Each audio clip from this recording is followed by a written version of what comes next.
This is the first episode that I really don't have a whole ton to say about. This is the episode that reestablishes Asuna as a character, specifically as the badass second-in-command of the Knights of the Blood Oath. The first few minutes see her and Kirito bickering about a field boss and is supposed to show how ruthless she's become when she makes a plan to lure the boss into a village, letting it kill NPCs while the players kill it. Kirito objects to this for no good reason, cause I hate to break it to you, this ain't no log horizon, the NPCs are just objects. This episode also takes place on floors in the 50s, and while I don't think that the number should be quite that high yet, having it in the high 30s is a reasonable place. We're going to work on catching up with the original series once it begins to slow down the level climb in these next couple of episodes. Regardless, credits roll, and after we come back, Kirito and Asuna have a pretty cute scene where she falls asleep under a tree and Kirito keeps an eye on her until she wakes up. The main bulk of this episode is dedicated to a murder mystery in which a player is killed within a town's safe zone and Kirito and Asuna end up investigating together. There's actually not a lot wrong with this episode. It's pretty functional and even a bit intriguing at times. The one thing I will say is that Kirito and Asuna go from being at each other's throats before the credits to being perfectly hunky-dory immediately after that. Our changed reintroduction of her in the previous episode will help smooth this out a little bit, but I think Asuna shouldn't lose the sun of her tsundere quite as quickly. It should stick around until partway through the investigation, maybe with a little aside as she realizes that they actually work really well together. The other thing we need to establish is that Laughing Coffin is involved immediately. This can be easily accomplished by just showing someone with a tattoo in the crowd scene where everyone is looking at the body, just so that the reveal later is not so out of left field. And that's it, really. Well done, Kawahara, you're finally pulling yourself together a bit. Let's see if that will continue for you.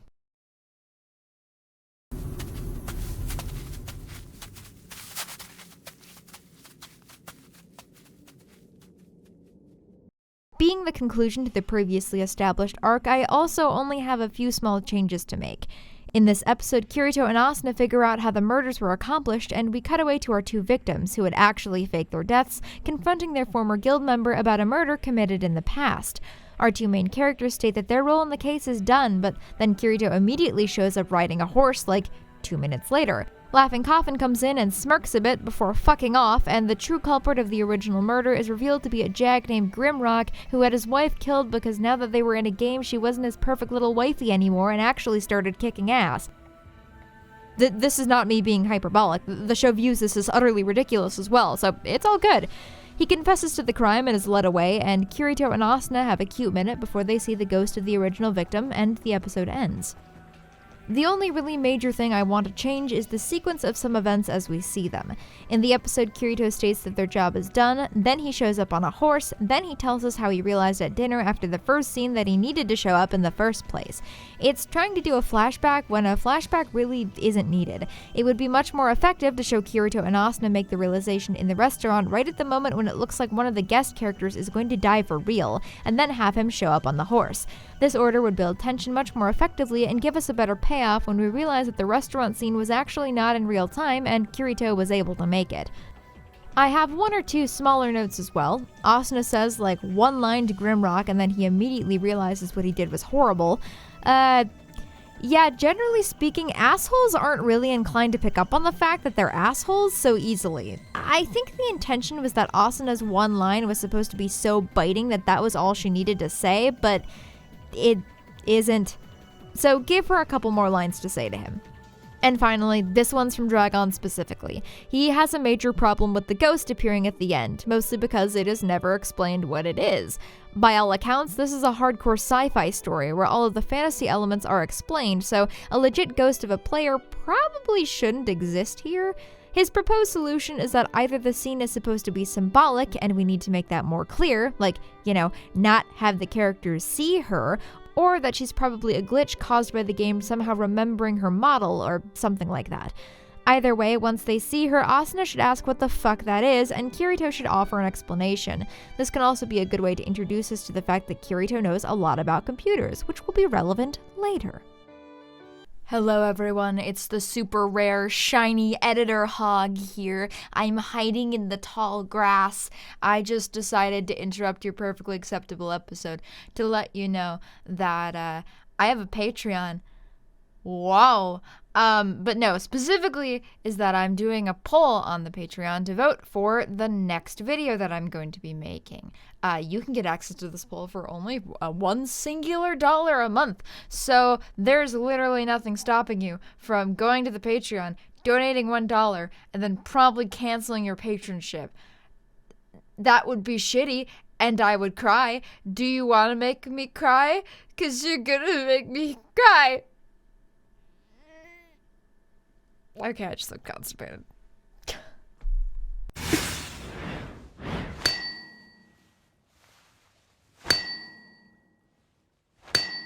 It is my firm belief that this is hands down the best episode of the Aincrad arc. It's surprisingly meaningful and has strong pacing and dialogue all around, if a rather uninteresting overarching plot. If you couldn't tell, I really like this episode, which is why we're going to change it entirely! Well, not really, but you'll see what I mean. In this episode, Kirito approaches a blacksmith named Liz. She is a friend of Asuna's who recently lost her whole party, and he wants her to make him a sword. But not just any sword. Oh no, this has to be the strongest sword in existence. Listen, man, I know that you're trying to illustrate a point, but God, you're an asshole. She is understandably pissed that he broke her best sword and claims that she can make the best sword in the game given the proper materials. So off she and Kirito go to a snowy mountain to get a crystal from a dragon. They end up falling into a hole and spending a night together. Not in that way, this is a show for children, Jesus! And getting to know each other. The next morning they realize that the crystal they need is actually dragon duty, picks him up, use the dragon as a catapult out of the pit, and while they're falling from the sky, Liz confesses that she likes him, but Kirito doesn't hear her. Because, of course he doesn't. They get back to Liz's shop, she makes the sword, and Asuna charges in, glomping Kirito. Liz realizes the sort of relationship they have and gets really sad about it. Kirito confronts her, and they both have a moment of realization that there are always reasons to keep living. They part ways, remaining friends, with Liz telling Kirito that he should tell Asuna everything he told her that day. Liz is hands down the best inclusion in this first arc, and her entire character is conveyed and examined in one episode. It marks the start of one thing Reki Kawahara has always been good at, taking one female character per arc and examining her from every direction. And I mean, every direction, whoa, whoa, whoa, whoa. So everything involving her needs to stay. However, I have a small proposition, one that will slightly change the meaning of the episode and do less for Kirito's character, but will get across the overall theming of the arc, finding the will to live on regardless of the circumstances in a different way than we'd be able to see with Kirito. I'm going to accomplish this by axing Kirito from the episode entirely. I think that it should be Asuna who goes with Liz to get the sword material. Instead of another female character falling in love with Kirito, the meaning of the episode will become about finding lasting friendships. Liz never really talks all that much about the loss of her former party, but if we bring that to the forefront of her character a little bit, we can draw some pretty potent parallels between her and Kirito. They both feel very disconnected from the world, just in different ways. They both feel like they're sort of useless and that the world would be better off without them. But by using Asuna as a metaphor for healing, this episode could do in a microcosm what the arc in general does, healing through connection to people, but taken through an entirely different lens. It could show that this healing doesn't need to come from a romantic partner, and that friendship can be just as strong. So we're basically taking the theming of this anime and making it even more anime! But enough philosophy, how are we going to make this work in terms of the episode? The first scene has Liz sharpening a sword for Asuna. They utterly fail to pass the Bechdel test, and Asuna runs off to meet Kirito. Instead, this conversation should be longer and hint at Liz's old party. Asuna should say something like, "You've seemed down lately," and Liz should deny it, but Asuna's her friend and knows better. She makes the proposition that she'd like to commission a sword from Liz as a present for someone, and they have the same conversation that Liz and Kirito have. Now, from what we see, and we don't see much of it, Asuna and Liz have a very sweet relationship, but I'd hate to lose the great banter that Liz and Kirito have. Honestly, most friends constantly make fun of each other anyway, so they could have a more playfully argumentative relationship than the one we see in the show. It would be implied that Asuna is worried about Liz and is using this sword to get her out of the house a little. The two go off, they have the same adventure, except now it's Asuna getting to kick ass and stuff. Their conversation in the pit would obviously be a little different, but could still very easily work. Once they get back to Liz's shop, the big moment of angst should come with Kirito entering the shop because Asuna's been missing. Liz sees Kirito and Asuna together and becomes afraid that she's going to lose her best friend. The bridge scene would be very similar, except, again, Asuna replacing Kirito, and the scene would be Asuna putting her friend's worries to rest. The scene could still even end with Liz saying to tell Kirito what you told me, and this could be a moment of realization for Asuna, as she discovers that Kirito and Liz are really similar. Anyway, the idea to change this episode the way I did started just as a desire to get away from Kirito for a minute and let Asuna have some screen time away from him as well. Then it kind of got out of control. Just a little. But I think it's a good midway point for the series to hit. I hope. This one is a bit of a weird one, and really the only place where the anime's light novel origins show. It feels like it's about 2.5 chapters of a book thrown together in one episode because they weren't long enough to go alone. That being said, there's not quite enough jank to warrant trying to go in and fix this, and the scenes fit in together well enough. This will be quick. I really only have a few minor things to say about this one. So, this should be the point where our version catches up to the original in terms of floor they're on, which is in the early 70s. We'll be surpassing its pace later on because the floor pacing in this first arc is literal garbage. The timeline is equally as fucked up. Kirito says that 2 years have passed now. That is way too long. These numbers are not very accurate because it's only a poll of 2 people, but HowLongToBeat.com clocks World of Warcraft Classic, essentially the original version of the base game, in at around 666 hours, which includes optional raids and things of that ilk. There are 8,760 hours in a year. Even if you cut that time down to 1/3 to accommodate eating, sleeping, and chilling, you still have nearly 3,000 hours. Even if the players are being extra cautious to avoid dying, 6,000 hours is still 10 times longer than it takes to beat one of the longest MMO base games to ever exist.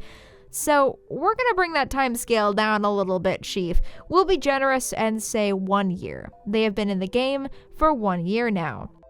Anyway, that was a stupid digression. The main bulk of this episode is dedicated to Kirito and Asuna's budding relationship. In the first half, he finds a super rare rabbit that he needs a max level cook to prepare, and oh looky, it just so happens that Asuna is perfect housewife material. They end up running into each other because Kirito is talking to his merchant buddy, and Asuna just happens to walk in with her bodyguard the instant he mentions needing a cook. I would make this much less contrived by just having her in the store already at the start of the scene. It's still a coincidence, but much less of one than her being a cook and just happening to walk in at the right moment. The preparing of the rabbit is actually really cute and stuff and really shows off Kawahara's natural talent for character interaction. The second half of the episode is dedicated to Kirito beating the shit out of Asuna's creepy bodyguard. She has one because she's the second in command of the top guild, and they are freaked out that she'll be, assassinated or something. She thinks that's dumb, and we do too, because we've, never seen her life being threatened before. Except, haha! In our version, we certainly have! All the way back in episode 4 when we teamed Kirito and Klein up against Roselia and Laughing Coffin. This scene where Kirito fights this douchebag is... meh. Whatever. The one problem I have is that Kirito should be a badass, sure, but keep in mind that this guy comes back to be a threatening villain later, and Kirito dueling and defeating him in one shot makes this guy look like a total pussy. The duel can still be over quick, sure, but at least let him put up a bit of a fight. Regardless, Kirito kicks his ass, and he and Asuna head into the dungeon to do a bit of grinding, and this is where the episode basically ends.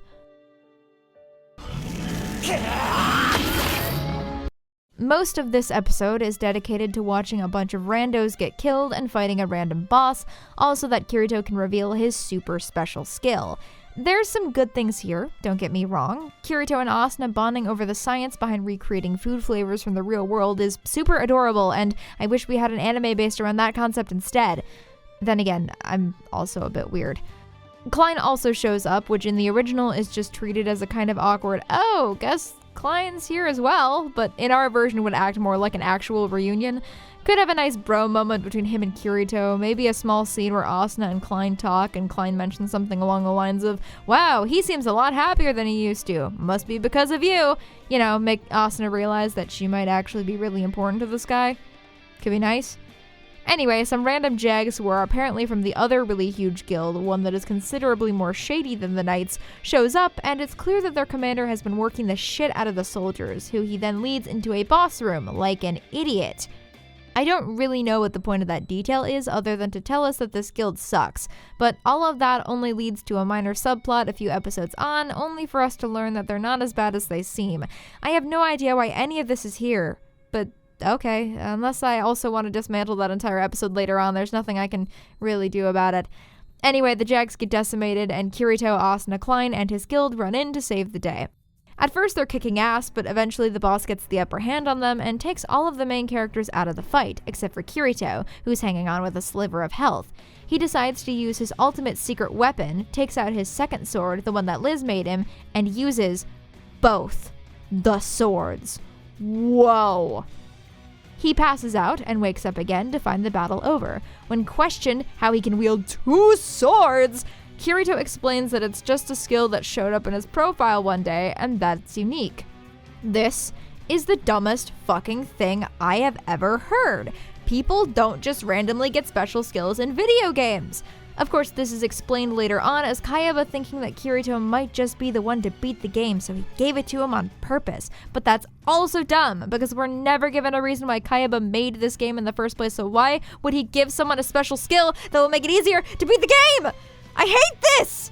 Also, dual wielding is the lamest special skill to have! Ooh, this guy's so cool. He can use 2 swords at the same time. That's pretty standard for a lot of video games, you know. I dual wield frequently when given the option. Dragon and I both propose different solutions to this problem. I need way more thought to implement mine in an effective way, so for this example, we'll ultimately be using dragons, but I'll state my thoughts first anyway. My idea was that Kirito does not have a special skill at all. Rather, because of some sort of quirk of the headset, dual wielding is simply really difficult to pull off and get good at. Kirito knowing how to do it is not a magically gifted ability, but one that he had to put a lot of time and effort into figuring out. He's keeping it a secret because PKing is still a pretty common thing, and he wanted to have a trick up his sleeve in case someone ever came after him. There's some problems and contrivances with that solution, even if I ultimately think it's the more interesting one, but Dragon's solution is much simpler and also probably more effective in the short term. He proposed that dual wielding is a special skill, maybe one even unique to Kirito still, but it wasn't just randomly given to him. Instead, all beta testers were given a special skill to thank them for their help with the testing. That could explain why he had it, and also why he's been keeping it a secret, because that's just one more reason for people to hate beta testers. For now, we're going with that. Simple, easy, breezy. It's not a perfect solution, but neither is mine, and it's certainly better than what we're given. Anyway, there's one final scene in this episode. Asuna decides that she'd like to take a break from the Knights Guild to party up with Kirito because after seeing him in action, she's terrified that he's going to get himself killed. Lol.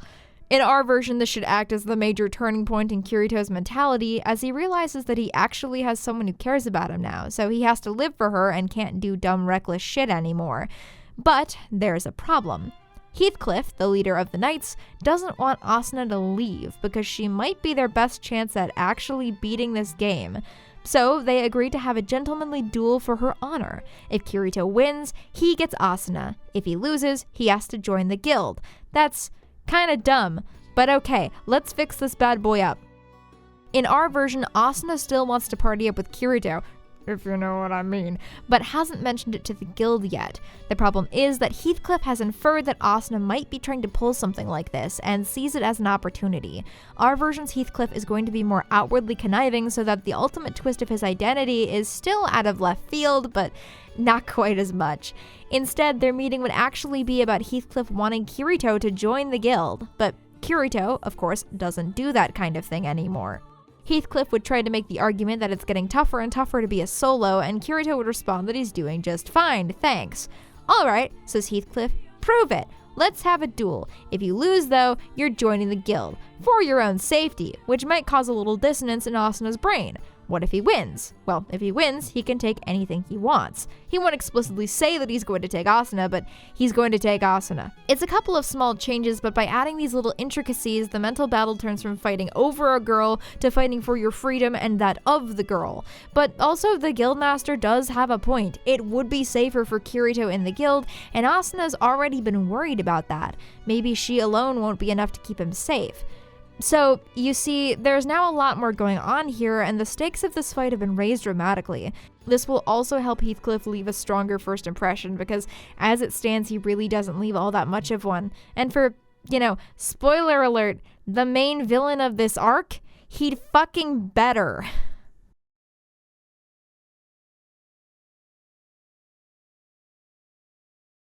Hey guys, thank you so much once again for watching. As always, for all 5 of you still here, just one more reminder that I am going to be having that poll on my Patreon to vote for the next video. So feel free to donate $1 and then promptly cancel your patronship. Or don't, that'd be nice. Once again, I'm super thankful that I'm able to make this stuff. So thank you all for supporting me, and even if you can't, thank you all for watching. That means a lot that you've watched all the way to this point. I'm just rambling now. All right, have a good day, everybody. Farewell and goodbye.